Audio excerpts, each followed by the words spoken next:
তো যখন না ও মানে আমি ওর ঘরে গেলাম 1 মিনিটের জন্য। কার ঘরে? আরে ইয়ে স্নিগ্ধার ঘরে গো। হ্যাঁ হ্যাঁ, বল বল। যখন আমি স্নিগ্ধার ঘরে গেলাম না, তখন আমি দেখতে পেলাম স্নিগ্ধা লেহেঙ্গা পরছে।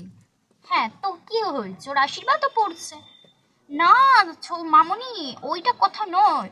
ওর আশীর্বাদ তো আমিও জানি, কিন্তু ও যে মালা মানে লেহেঙ্গা পরছে, সেটাই তো অসহ্যকর। মানে মানে দেখো, ও তো আগে থেকে জানতো না যে আজকে আমাদের আশীর্বাদটা না হয়ে ওর আশীর্বাদটা হবে। তো ও কি করে জানলো?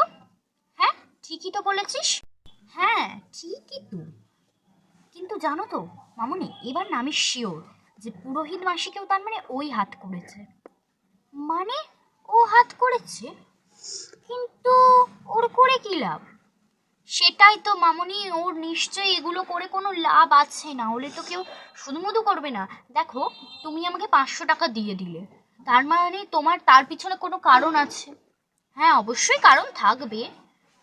সেটাই হলো মামুনি, সেটাই আমি বলতে চাইছি যে কিছু একটা তো কারণ এখানে আছে। হ্যাঁ হ্যাঁ।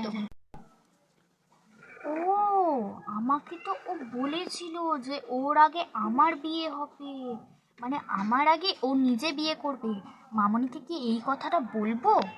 মামুনি, হ্যাঁ বল। জানো তো মামুনি, আমাকে না একদিনকে স্নিগ্ধা বলেছিল যে ওর আগে মানে আমার আগে ওর বিয়ে হবে।